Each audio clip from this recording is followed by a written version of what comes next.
turn on the oop, I'ma catch him slipping. Yeah, no look, don't look.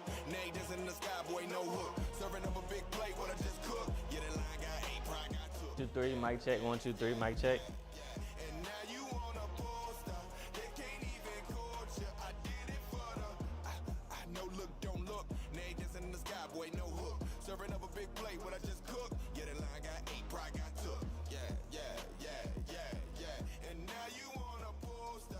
They can't even coach you. I did it for the culture. You know that I got it.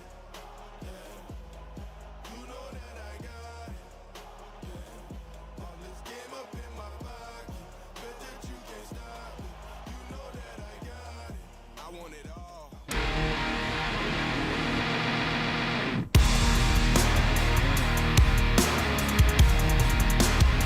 As always, good evening, beautiful people.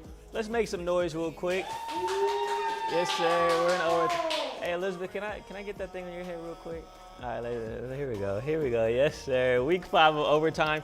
Now, you may be wondering, why does this dude have a crown on? Well, guess what? It's because I won Homecoming King, duh. I'm lying, I wish I did. Your boy wasn't that cool back in the day. Someone was cool enough, though, to win at Midland High tonight as they faced ODESSA High. You'll see those, man, my head is tiny in this thing. You'll see those highlights soon. We'll also recap Permian's homecoming game against Abilene. But first, as I always do, let me introduce you to the kiss of West Texas. I'm not Gene Simmons, though. That's this guy, Zach Left. Then we have our Game of the Week reporter, Jonathan Polasic. But first, let's take you out to Alex Camarado, who's at Midland High and OHS. How'd it go, bro? Corey, it was all Midland Bulldogs in front of their home crowd during homecoming. And man, it was an electric scene here. They really came out swinging to begin the game and never looked back. Landry Wall scored 2 touchdowns early on, and that was it for the Bulldogs as they were really ramping it up after losing the last 3 straight. Well, enough of me telling you about it. Let's take a look at the first half highlights. Homecoming at Grande Communication Stadium as Midland High welcomed in ODESSA to open up district play. On the opening drive for Midland, quarterback Landry Walls calls his own number and powers his way in for a 6-yard touchdown run to give the Bulldogs the 7-0 lead. Same quarter, Bulldogs up 14-0, and this time it's Briley Perez on this 54-yard touchdown run, and check him out, stiff-arming several defenders to give Midland the 3-score advantage. In the second, ODESSA quarterback Diego Cervantes, he has to make something happen and does it himself, and this is what he can do. Cervantes weaves in and out and finds pay dirt to put the Broncos on the board. This player had this to say in the player perspective. Landry, you guys started off quick. You didn't really look back. You scored a couple touchdowns, and that was really it. What was the game plan coming into today? You know, the biggest thing for us is we just didn't want to shoot ourselves in the foot. And there was a couple times we did, but I think we bounced back from it really well, just like we planned. And Corey, yeah, it was a big-time win for the Bulldogs. All we heard all week was 0-0 going into this week with district play starting, and that's exactly what Coach Fortune had his guys believing here tonight as they win it against ODESSA in the crosstown rivalry. Corey, back to you in the studio. All right, thank you, Alex. Over in Wink, the Wildcats were back at home against Smyer. Now, first quarter, Cannon Gibson showed off his cannon, dropping a dime to Braden Kent. That duo, well, guess what? They'll link back up again as they connect on this pass in the corner of the end zone. Watch the 2 feet here. Doo-doo. Easy, simple, breezy, beautiful. And newsflash, Cannon Gibson isn't just a QB. He's also a ball hawk, snagging this interception on the way to a double-digit victory. All right, let's keep the ball rolling as we head out to Fort Stockton. And over there, the Panthers were looking to bounce back after their first loss last week. Shout out to the refs, man. They don't get enough love. Now, Panthers quarterback Dominic Aguilar, he's known for running the ball, but the lefty showed off his arm, tossing a bomb to Isaiah Garcia. And if you weren't counting, that was 70 yards to put Fort Stockton on top 7-0. Second quarter, and I told y'all, this man is known for running the rock. Aguilar will keep it himself, and I'm convinced his right arm must have the power of Thanos because my guy stiff-armed the whole defense. 50 yards on that touchdown, extending their lead to 13. Aguilar and Garcia, well, they may be a better duo than Bonnie and Clyde. Those two connect again for another touchdown, and that's how this game went. Panthers proud to a victory, and I'm joined by the man in charge, Mike Peters. Coach, congratulations on the win tonight. How important was it for your squad to get this dub after last week's game against Monahans? You know, Corey, it was big for us. You know, that was a big thing going into the week. We played a great game last week and got beat by a dang good Monahans team. So getting a bounce back and playing good again, you know, a week after that was important for us. And Coach, we know this offense is high power with Dominique and everybody. 42 points tonight. But I want to talk about the other side of the ball, all right? The defense pitched a shutout. How are they so dominant this afternoon? You know, I think that they just played their assignment. We worked real hard this week on containing this high-powered PECOS offense, and, you know, it was kind of a do-your-job mentality, and our guys stepped up to the challenge. Well, Coach, you're going to step up this week, and I pray they step up next week against Crane. Congratulations again tonight. Good luck next week against the Golden Cranes. All right, let's swing it back over to Midland, where Greenwood was coming off their bye week, and they had to face a tough Canyon squad. And the Eagles showed how good they are by marching down the field on the first drive and striking blood first, then tacking on 2 points for good measure. But the Rangers would shoot back. Ty Flowers loaded up the pistols and fired a throw to Zane Ogle. He was more wide open than an Arby's drive-through. Zane turned on the Jets to put Greenwood on the board, making the score 8-6. And time for the defense to make a stop, and that's exactly what they did. Mekhi Lambert chased down the QB like a dog running after the mailman. He'll get the sack and force a punt, but the Rangers couldn't get enough of those tonight, losing this one 38-19. And checking in with the Golden Cranes, they had a little turnover war in the first half. Jackson Willis throws an interception right here as the safety just comes up and picks it. But Denver City said, anything you can do, I can do better. They give the ball right back to Crane. And the Golden Cranes, they just couldn't capitalize, though, on those mistakes, losing tonight 16-19. And so now we're going to move over to another homecoming game at Ratliff. That's where Zach was at tonight. My guy, did you win Homecoming King tonight?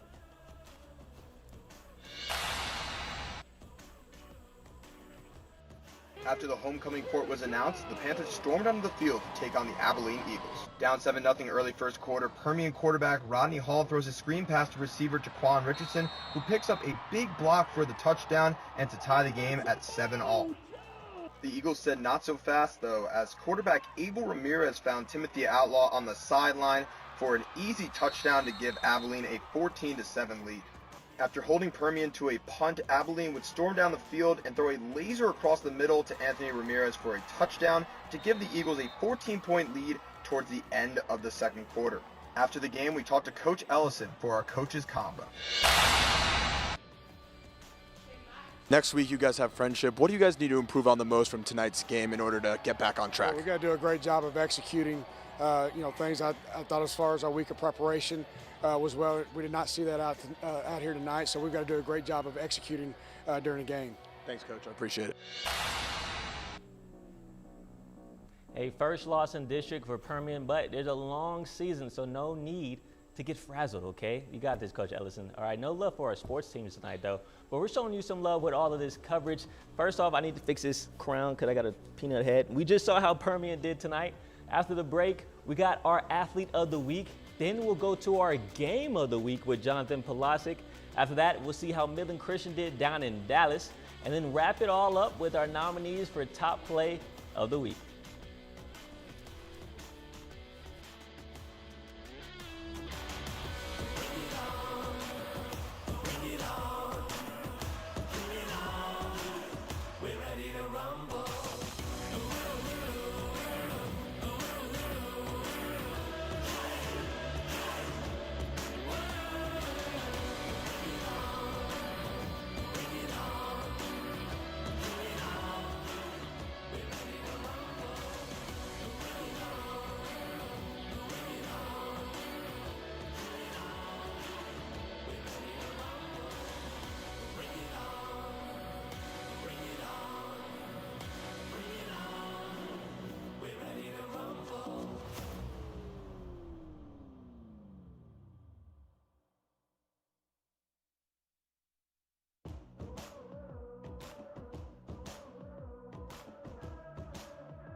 Thanks for sticking with us. Now let's go over to our athlete of the week. Now, IRAAN, they had a up and down roller coaster of a week these last 2 weeks. They got news that their starting quarterback, Braden Kent, was diagnosed with lymphoblastic leukemia. And so now, getting those news, a lot of people from the surrounding areas helped out Braden, and now he's able to be a part of chemotherapy as he's going through that right now. But here's the crazy part. Last week, IRAAN played for Braden. They got the win in nearly 2.5 years. 25 games, they haven't won a game, but last week, they got the job done for Braden. In that effort, we meet our athlete of the week, J.D. Solis. IRAAN High running back J.D. Solis is playing big, running for 277 yards and 5 touchdowns last week, snapping a 23-game losing streak. It means so much to me. It means so much to our team, our supporters, our families. It means so much. To first-year head coach Barry Bowman, Solis is a leader. Oh man, he's a blessing. You know, he's a great kid, not just on the field, but off the field as well. You know, he spends his whole time, you know, pushing the team. If we're moving slow, he's always encouraging. Let's go faster. Let's go. Come on, coach, I'm ready. You know. I went to him in the game and I said, hey, you ready? And he got hurt, and he looked at me and said, give it to me. And I knew right there with that intensity and that vigor in his voice, I was like, okay, he's ready to go. His stellar performance has caught the attention of others, getting invited to play in the All-American Dream Bowl in January. It means so much that I got invited, and it means a lot that my family is supporting it and my friends and my whole team. But in football, success is a team effort. I say my linemen are the greatest linemen out there. They helped me, they helped us win, they helped pick me up, and they helped me get everything. The Braves have had more wins this year than they've had in nearly 2 years, but they're playing for something much bigger than wins this season. They're playing for their quarterback, Braden Kent, who is currently battling cancer, but is with the team every day in spirit. So we could feel his spirit, we could feel his joyness, we could feel his hype, we could feel everything on this field together as a team. We're missing our captain, we're missing a team leader, but when he's gone, we put his jersey on the sideline, we talk about it every game. When we do that, I think it keeps us focused that, hey, there is no tomorrow sometimes. Man, amazing story right there. You'll see those highlights later in overtime. Now, our game of the week, though, was between undefeated FORSAN and a 3-1 Reagan County squad. And the man who covered that game was Jonathan Polasic. Now, Jonathan, Zach didn't win Homecoming King. Alex didn't win Homecoming King. Did you win Homecoming King? Corey, if I'm not mistaken, I believe you stole my crown from me a little bit earlier today so that you could start off tonight's show. But, you know, I'm not salty, I'm not mad. And that wasn't the case here with FORSAN and Reagan County. It was FORSAN's homecoming tonight, and the Buffaloes did not want to disappoint. And boy, did they put on a show both on the offensive side and defensive side of things, as they did everything they could to shut down this Reagan County team. And with that, let's go ahead and take a look at those first half highlights. Game of the week, week 4, we've got 3-1 Reagan County visiting the undefeated FORSAN Buffaloes on their homecoming game. Very first play of the game, Reagan County, it's quarterback Cason Brown, and he launches one, but it's Adrian Enriquez for FORSAN who comes up with the early interception. Later on for FORSAN, it's the give, Chris Mendez. He bounces it outside and takes it up the sideline. It's a foot race, and you're not gonna catch him. He takes it straight to the end zone for 62 yards. FORSAN trying to get something going again, but Dylan Dodd screaming off the edge for Reagan County with a sack, trying to give the Owls some momentum. And let's go ahead and check this play out. It's Major Stockton. He launches one downfield, and it's Caden Morgan off the helmet, and it would set up another FORSAN touchdown. Let's go ahead and hear from Coach after the game. Well, I'm here with the FORSAN head coach, Jason Phillips. And Coach, first off, congratulations on the win. Thank you. You started this game on defense, very first play, interception. How's that for setting the tone in tonight's game? It was good. Our defense played really well all night. Super proud of those guys. It's been a long time since we pitched a shutout defensively, but, you know, defense played really, really well tonight because they can put up some points in a hurry, and just a great job of those guys. And again, it was from that very first play, that interception, that FORSAN began to assert itself, and they just never let up on Reagan County, not even for a second. FORSAN moves to 5-0 on the season, while Reagan County falls to 3-2 on this homecoming night. Your final here tonight, FORSAN 43, Reagan County 0. Corey? Thank you, Jonathan. Great stuff as always. All right, y'all, we got a whole lot of highlights for you. time to check in on Midland Christian. And they took a trip to Dallas for their matchup against the reigning state champions, PARISH Episcopal. Now, first quarter here, look at this thing's running out there, ready to rumble. First quarter, River Rodriguez, he'll roll to the right and find his tight end for a crucial first down, but the Stangs wouldn't score on that possession. They'll score on this one, though. Rivers sniffs out the end zone from 1 yard out to tie the game up. Then the defense made some noise, getting a big-time stop in the red zone. The Stangs needed a couple more of those tonight, though, as they fall to PARISH 14-28. All right, let's move over to IRAAN as they had their matchup against ROCKSPRINGS, and there goes Braden Kent's jersey, the man we just talked about, their starting quarterback with leukemia a couple weeks ago. Now, ROCKSPRINGS ball with Bo Gonzalez running the rock for them, and he'll get into the end zone, making it 8-0. Now, IRAAN was coming off the first win in nearly 2.5 years. Cole Bowman throws a bomb to Blake Johnson for a brave first down. And next play, our News West 9 Athlete of the Week, J.D. Solis, he'll run in for the Braves touchdown, making it 8-7 in the first quarter.